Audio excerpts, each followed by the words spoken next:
Hello everyone, welcome to the Defenders YouTube channel. आज के इस वीडियो में हम कंटिन्यू करेंगे अपनी बीएसएफ हेड कांस्टेबल मिनिस्टीरियल के लिए जो मॉक टेस्ट की सीरीज़ चल रही है। तो इससे पहले मॉक टेस्ट 1 ऑलरेडी अपलोड हो चुका है। अगर आपने नहीं देखा है तो आप जाकर देख सकते हैं, जिसमें हमने इंग्लिश के मोस्ट एक्सपेक्टेड 20 क्वेश्चंस कंप्लीट किए थे। आज की इस वीडियो में हम कंप्लीट करेंगे कंप्यूटर के मोस्ट एक्सपेक्टेड 20 क्वेश्चंस, जो कि आपके एग्ज़ाम में आपको डायरेक्ट देखने को मिल सकते हैं। तो बहुत ही ज़्यादा इंपॉर्टेंट वीडियो होने जा रही है अगर आप प्रिपेयर कर रहे हैं BSF head constable ministerial exam के लिए, जिसकी अभी हाल ही में वैकेंसीज निकली थी 323। तो अगर आपको इस वीडियो का पीडीएफ चाहिए तो वो आप टेलीग्राम से जाकर डाउनलोड कर सकते हैं, जिसका लिंक डिस्क्रिप्शन बॉक्स में दिया हुआ है। आज का वीडियो जो कि होगा mock test number 2 based on computer questions, उसको स्टार्ट करते हैं। तो अगेन हर बार की तरह आपको क्या करना है, मेरे आंसर बताने से पहले वीडियो को पॉज करके अपना आंसर बताना है, और इसी तरह से 20 क्वेश्चंस में हर एक क्वेश्चन में आपको यही करना है, और आपका क्या स्कोर रहता है वो ज़रूर कमेंट सेक्शन में टाइप करके बताना है। तो पहला क्वेश्चन है, इसमें पूछा गया है HTTPS का फुल फॉर्म क्या होगा। ठीक है, तो ये आपने कई बार देखा होगा, आप गूगल क्रोम का यूज़ करते हैं, गूगल का यूज़ करते हैं, तो वहाँ पर वेबसाइट का जो नाम होता है उससे पहले ही लिखा रहता है HTTPS। तो एक्चुअली में इसका जो मतलब होता है, जो फुल फॉर्म होती है, वो होती है hyper text transfer protocol secure, यानी कि ऑप्शन नंबर सी क्या होगा, इसका करेक्ट आंसर होगा। ठीक है, ये जिस भी वेबसाइट के आगे लिखा होता है उसका मतलब होता है वो वेबसाइट सिक्योर है और उसको आप आसानी से यूज़ कर सकते हैं। तो hyper text transfer protocol secure इसका सही जवाब है। क्वेश्चन नंबर सेकंड में पूछा गया है which of the following is not a computer language. इसमें से कौन सी एक कंप्यूटर लैंग्वेज नहीं है। तो देखिए, बेसिक एक कंप्यूटर लैंग्वेज है, सी भी एक कंप्यूटर लैंग्वेज होती है, आपने सुनी होगी सी, देन C++। फोर्ट्रॉन भी क्या है, एक लैंग्वेज है जो कि प्रोग्रामिंग करने के लिए सबसे पहले यूज़ भी की गई थी। तो इसका जो करेक्ट आंसर होगा वो होगा fast, option number C, fast कोई भी कंप्यूटर लैंग्वेज नहीं है। तो इसका करेक्ट आंसर क्या है, फास्ट। आपको कमेंट सेक्शन में बताना है फोर्ट्रॉन जो लिखा है इसकी फुल फॉर्म क्या होती है, साथ में बेसिक की भी फुल फॉर्म बतानी है, इसकी फुल फॉर्म क्या होती है। ये लैंग्वेज है और लैंग्वेज की इनकी ये बेसिकली एक्रोनिम में लिखी हुई है, तो इनको आपको फुल फॉर्म बतानी है इसकी क्या होती है। क्वेश्चन नंबर 3 में पूछा गया है which language is use to publishing hyper media on www, यानी कि वर्ल्ड वाइड वेब पर जो हाइपर मीडिया होता है उसको पब्लिश करने के लिए कौन सी लैंग्वेज यूज़ की जाती है। तो अगर आपने ये कोडिंग वगैरह थोड़ा भी आपका इंटरेस्ट है तो आपको पता होगा, इसको जो स्टार्टिंग में सिखाते हैं वो सबसे पहले आपको HTML सिखाया जाता है। ठीक है, HTML होता है हाइपर टेक्स्ट मार्कअप लैंग्वेज। ठीक है, मैं दोबारा रिपीट कर देता हूँ, हाइपर टेक्स्ट मार्कअप लैंग्वेज। तो ये इंपॉर्टेंट है, ऑप्शन नंबर बी क्या है इसका करेक्ट आंसर हो जाएगा। कई बार डायरेक्टली इसकी फुल फॉर्म भी पूछ लेते हैं, इसीलिए मैंने आपको बता दी है। जो hyper media on world wide web के लिए जो लैंग्वेज यूज़ की जाती है वो कौन सी है, hyper text markup language. Next question में बोला गया binary system uses power of. तो आपको पता होगा कि जो कंप्यूटर्स थे पहले वो बाइनरी सिस्टम का यूज़ करते थे, जो 1 और 0 के रूप में वो इंफॉर्मेशन लेते थे, या तो 1 के फॉर्म में लैंग्वेज को समझते थे या 0 के फॉर्म में। ठीक है, उसको बाइनरी सिस्टम बोला जाता था। तो ये जितने भी पावर्स यूज़ किए जाते थे, इसमें जो नंबरिंग आती थी, ठीक है, कितने वो क्या कर रहा है, फंक्शंस एक साथ कर रहा है, तो उसमें एक्चुअली में जो 2 होता है, 2 की पावर्स का यूज़ किया जाता है। जैसे कि बाइनरी सिस्टम होता है 2 की पावर 1, 2 की पावर 2, 2 की पावर 3, 2 की पावर 4, इसी तरह से। ठीक है, इस तरह से नंबर ऑफ फंक्शंस क्रिएट करते हैं ये बेसिकली। तो ये जो 2 मैंने आपको बताए थे 1 और 0 के फॉर्म में, वो सारा डेटा लेता है और उसी को 2 की पावर के रूप में बाइनरी सिस्टम में यूज़ किया जाता था। तो इसका जो करेक्ट आंसर होगा, बाइनरी सिस्टम जो होता है वो 2 की पावर में यूज़ किया जाता है binary system. Then question number 5 में पूछा गया है the time required for the fetching and execution of one simple machine instruction. तो इंफॉर्मेशन को लेना और उसको एग्जीक्यूट करना, इसमें जो टाइम लगता है सिंपल मशीन को, कंप्यूटर को, उसको क्या कहा जाता है। सो ऑप्शंस दिए हुए हैं, ये 4 ऑप्शंस आपके सामने हैं, delay time, CPU cycle, real time या सीक टाइम। सो इसका जो करेक्ट आंसर होगा वो होगा सीपीयू साइकिल। यानी कि जो टाइम लिया जाता है इंफॉर्मेशन को फैच यानी कि लेकर आना और उसको एग्जीक्यूट करना सिंपल मशीन के द्वारा, इंस्ट्रक्शन के जो दिए जाते हैं, उसको पूरे जो भी टाइम लिया जाता है उसको बोला जाता है एक सीपीयू साइकिल। तो इसका करेक्ट आंसर क्या होगा, option number B, that is CPU cycle. Question number 6 में पूछा गया है which of the following is a volatile memory. तो कौन सी इनमें से एक वॉलेटाइल मेमोरी है, ये आपको बताना है। तो बहुत ही सिंपल क्वेश्चन है, कई बार डिफरेंट एग्जाम्स में पूछा भी गया है। तो इसका जो करेक्ट आंसर होगा वो होगा option number A, that is RAM. RAM का मतलब होता है रैंडम एक्सेस मेमोरी। ठीक है, फुल फॉर्म भी कई बार पूछ ली जाती है, तो रैंडम एक्सेस मेमोरी। वहीं रोम का मतलब होता है रीड ओनली मेमोरी, और ये नॉन वॉलेटाइल मेमोरी होती है रोम। वहीं प्रोम लिखा हुआ है यहाँ पर, तो ये होता है आपका प्रोग्रामेबल रीड ओनली मेमोरी। वहीं ई प्रोम लिखा हुआ है, इसकी फुल फॉर्म होती है erasable programmable read only memory. वहीं एक और इसी तरह का एक एक्रोनिम होता है ई प्रोम। ठीक है, इसकी फुल फॉर्म भी कई बार पूछी गई है एग्जाम में, तो electronically erasable programmable read only memory. ठीक है, तो ये सभी फुल फॉर्म्स आपको याद रखनी है, क्योंकि इस तरह के एग्जाम्स में बहुत बार, करीब 20 में से आप कह सकते हैं 5 से 6 क्वेश्चन आपको फुल फॉर्म से रिलेटेड ही पूछ लिए जाएंगे। ठीक है, तो वो मैं एक एक करके जैसे जैसे मॉक टेस्ट आते रहेंगे उसमें आपको सारे जितने भी एक्सपेक्टेड क्वेश्चन है कंप्यूटर से रिलेटेड सारे करा दूंगा। इसके अलावा मैथ्स, रीजनिंग और इंग्लिश जो है वो आपका इसी तरह से चलते रहेंगे, एक एक करके मॉक टेस्ट आता रहेगा। ठीक है, और आपका जो भी डाउट हो वो कमेंट सेक्शन में बता दें, जिस भी एग्ज़ाम की आप तैयारी करें उससे रिलेटेड भी आपको जो भी आपके डाउट्स होंगे या आपको वीडियो चाहिए होगी वो मैं प्रोवाइड कराने की कोशिश करूँगा। नेक्स्ट क्वेश्चन में पूछा गया है पास्कल। पास्कल क्या है? तो देखिए, पास्कल वैसे तो आपने फिजिक्स में पढ़ा होगा, ये प्रेशर की यूनिट भी होती है, एक साइंटिस्ट का नाम भी था, लेकिन यह कंप्यूटर के रिलेटिव में हम बात कर रहे हैं। तो पास्कल जो होती है वो एक कंप्यूटर की लैंग्वेज होती है।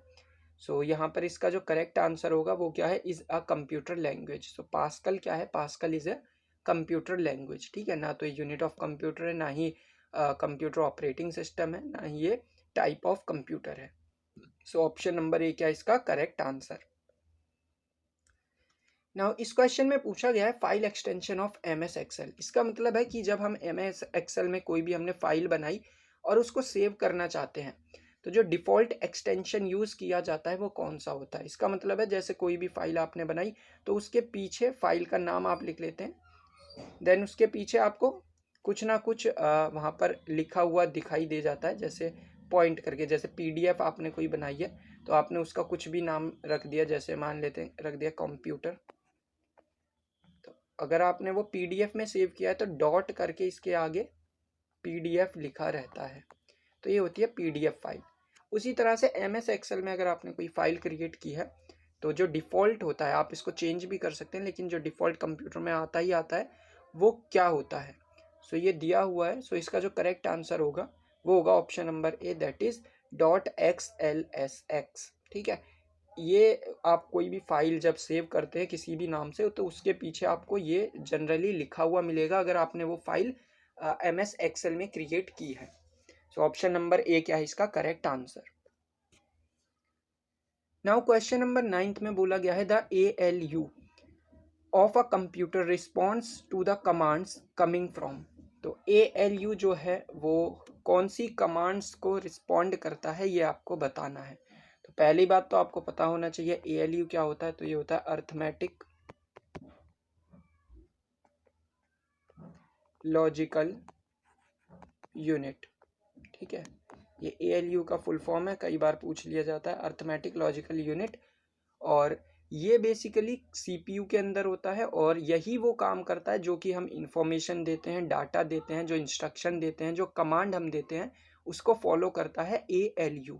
तो यानी कि ALU जो है computer response to the commands coming from, कौन सी कमांड्स को रिस्पॉन्ड करता है, तो कंट्रोल सेक्शन से जो हम उसको कमांड देते हैं, इंस्ट्रक्शन देते हैं, उसको ये फॉलो करता है। तो ऑप्शन नंबर बी क्या इसका correct answer. Now hybrid computer क्या होता है ये पूछा गया है। तो देखिए हाइब्रिड का मतलब ही क्या है, हाइब्रिड का मतलब होता है किसी चीज़ को, दो या दो से ज़्यादा चीज़ों को जब मिक्स कर देते हैं ना, उसका कुछ बीच का ही कुछ बना कर रख देते हैं, तो उसको बोला जाता है हाइब्रिड।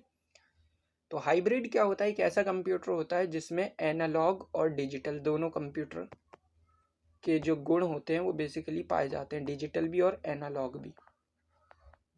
ठीक है, तो डिजिटल और एनालॉग की क्वालिटीज़ जब एक कंप्यूटर के अंदर आ जाती हैं तो उसको बोला जाता है ये एक हाइब्रिड कंप्यूटर है।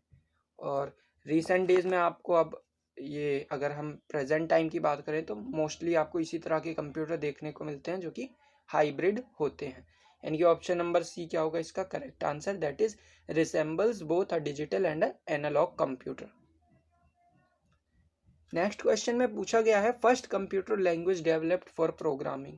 तो ये अभी मैंने पहले भी बताया था आपको, पहली लैंग्वेज जो कि प्रोग्रामिंग के लिए डेवलप की गई थी, प्रोग्राम मतलब जो कंप्यूटर के प्रोग्रामिंग की जाती है, बनाई जाती है कि किस तरह से वो इंस्ट्रक्शन को फॉलो करेगा, तो उसके लिए हमें एक लैंग्वेज देनी पड़ती है कंप्यूटर को जिससे हम प्रोग्रामिंग करते हैं। तो वो पहली ऐसी कौन सी लैंग्वेज थी जिसको यूज़ किया गया था कंप्यूटर प्रोग्रामिंग के लिए। तो इसका करेक्ट आंसर है option number B, that is Fortran. ठीक है, फोर्ट्रन का यूज़ किया गया था सबसे पहली बार। और कौन से साल में ये किया गया था, कौन से ईयर में ये किया गया था, तो ये अगेन आपको बताना है कमेंट सेक्शन के अंदर। ठीक है, आपको आंसर देना है कौन से साल में फोर्ट्रन का यूज़ किया गया था। क्वेश्चन नंबर 12 में पूछा गया है to produce high quality graphics that is hard copy in colour you would want to use a और एन। तो इनमें से क्या आपको चाहिए होगा हाई क्वालिटी ग्राफिक्स को कलर पेपर पर बेसिकली प्रिंट करने के लिए, उसको उतारने के लिए आपको किस चीज़ की ज़रूरत होगी। तो ये चार ऑप्शंस दिए हैं, RGB मॉनिटर, प्लॉटर दिया है, inkjet printer, then laser printer. तो इसका जो करेक्ट आंसर है वो होगा आपका option number B, that is plotter. तो प्लॉटर क्या करता है ना, प्लॉटर का काम होता है हाई क्वालिटी ग्राफिक्स को उसको बेसिकली जो भी हम चाहते हैं उसको पेपर पर प्लॉट करना, इसके नाम से ही पता चलता है। सो इसका जो करेक्ट आंसर होगा वो अपना हो जाएगा option number B, that is plotter. Next question में पूछा गया है BASIC computer language was developed by dash in 1964। तो बेसिक क्या है, एक लैंग्वेज है कंप्यूटर की लैंग्वेज, प्रोग्रामिंग वगैरह के लिए जो यूज़ की जाती है। तो वो आपको बताना है बेसिक जो लैंग्वेज थी उसको किसने डेवलप किया था, उनका नाम बताना है। सो ये चार नाम आपको दिए हुए हैं, इसका जो करेक्ट आंसर होगा वो होगा option number C, that is Grace Mooney Hopper. ठीक है, तो ग्रेस मूनी हॉपर ने 1964 में बेसिक कंप्यूटर लैंग्वेज को डेवलप किया था। क्वेश्चन नंबर 14 में बोला गया है integrated circuits that is ICs are related to which generation of computers. तो देखिए आपको पता होगा कंप्यूटर की कई जनरेशन्स थी, जैसे कि first generation, second, third, fourth और अब फिफ्थ जनरेशन में हम एंटर कर चुके हैं जो कि चल रही है। तो उसमें अलग अलग डिवाइसेस यूज़ किए जाते थे जिसकी हेल्प से हम क्या करते थे, कंप्यूटर बनाते थे, उसका फंक्शन कराते थे। तो पहली थी फर्स्ट जनरेशन, इसमें यूज़ की जाती थी वैक्यूम ट्यूब्स। ठीक है, वैक्यूम ट्यूब्स का यूज़ किया जाता था इसके अंदर। ठीक है, साथ ही में जो वैक्यूम ट्यूब्स आपने देखी होंगी, जो पहले रंगीन टीवी आते थे, कलर टेलीविज़न आते थे बड़े वाले, उसके अंदर भी वैक्यूम ट्यूब्स का यूज़ किया जाता था।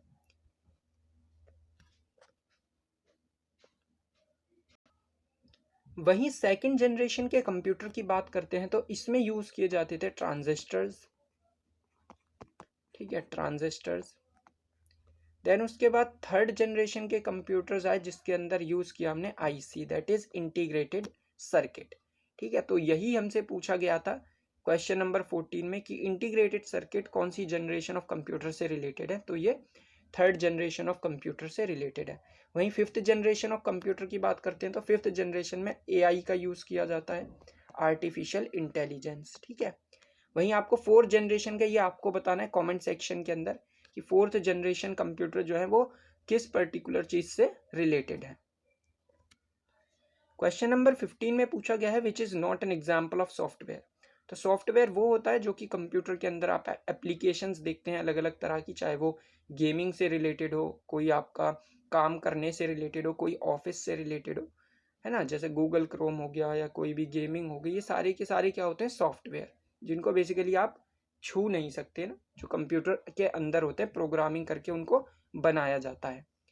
तो इनमें से कौन सा एग्जाम्पल नहीं है सॉफ्टवेयर का? तो इसका जो करेक्ट आंसर है वो है floppy disk, option number D. ये क्या होता है, हार्डवेयर होता है, एक तरह की मेमोरी आप इसको बोल सकते हैं। बाकी ऑप्शन ऊपर के जो ए बी सी हैं, ये तीनों के तीनों क्या हैं, ये तीनों एक प्रकार के सॉफ्टवेयर हैं, वही फ्लॉपी डिस्क सॉफ्टवेयर नहीं होता। इसमें GIF का फुल फॉर्म पूछा गया है, तो ये आपने आजकल हर एक सोशल मीडिया पर आपने देखा होगा GIF का ऑप्शन आता है ये सेंड करने का। ठीक है, चाहे व्हाट्सअप हो, इंस्टाग्राम हो, फेसबुक हो। तो GIF होता क्या है ना, तो GIF का बेसिकली मतलब होता है ग्राफिक्स इंटरचेंज फॉर्मेट। ये एक 2 से 3 सेकंड का एक छोटा सा वीडियो होता है जिसमें जो ग्राफिक्स होते हैं वो क्या करते हैं, इंटरचेंज करते हैं। तो वहीं से इसका नाम निकाला गया है ग्राफिक्स इंटरचेंज फॉर्मेट, जिसको GIF के नाम से जाना जाता है। तो ऑप्शन नंबर ए क्या होगा इसका करेक्ट आंसर। क्वेश्चन नंबर 17 में पूछा गया है how many functional keys are there in a standard keyboard. तो एक स्टैंडर्ड कीबोर्ड में कितनी फंक्शनल कीज होती हैं? तो बहुत ही सिंपल सा क्वेश्चन है, इसका जो करेक्ट आंसर होगा वो होगा option number C, that is 12। देखिए कई लोग हो सकता है 104 को मार्क कर दे, मैंने 104 यहाँ पर बेसिकली फंक्शनल कीज पूछा है, टोटल कीज के बारे में नहीं पूछा है ना।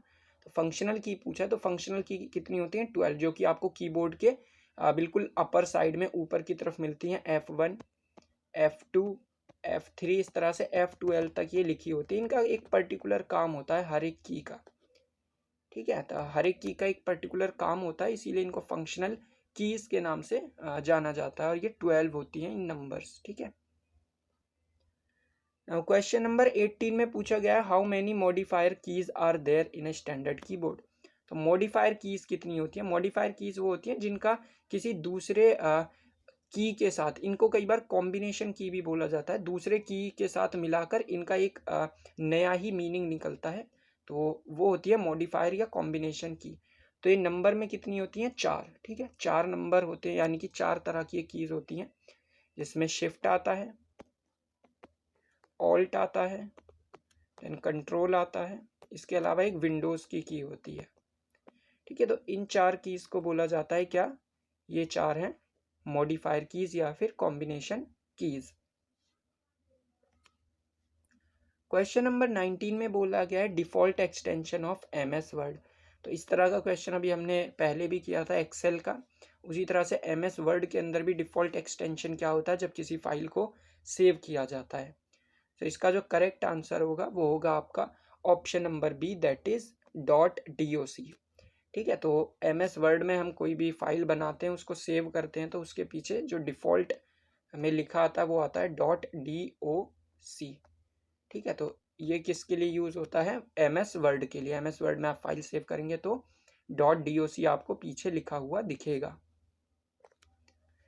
नाउ लास्ट क्वेश्चन आज की इस मॉक टेस्ट का, इसमें पूछा गया है father of computer in India. तो क्वेश्चन को ठीक से पढ़ना है। ठीक है, बोला गया who is the father of computer in India. मैंने फादर ऑफ कंप्यूटर नहीं पूछा है, मैंने father of computer in India पूछा है।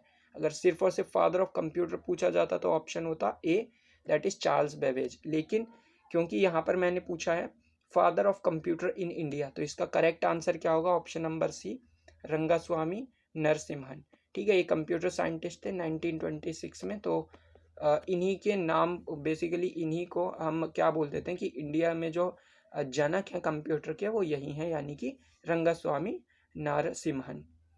सो आई होप आपको वीडियो काफ़ी हेल्पफुल लगा होगा, और आप अपना स्कोर ज़रूर कमेंट सेक्शन में बताएं। वीडियो का PDF चाहिए तो वो टेलीग्राम से डाउनलोड कर लेना, लिंक डिस्क्रिप्शन में है।